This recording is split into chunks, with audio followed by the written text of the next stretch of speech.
Top 5 City Most Wanted Person arestado ng Tacloban City PNP. Patrolwoman Maria Elena Singian, ibalita mo.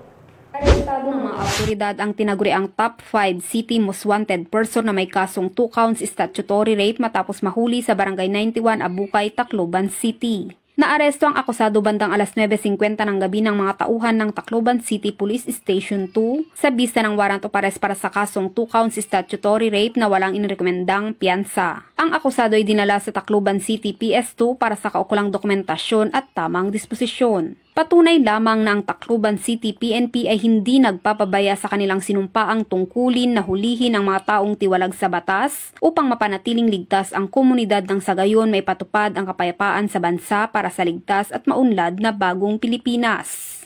Mula dito sa Eastern Visayas, ako ang inyong PNN correspondent, Patrolwoman Singian, alagad ng batas, tagataguyod ng Balitang Pulis.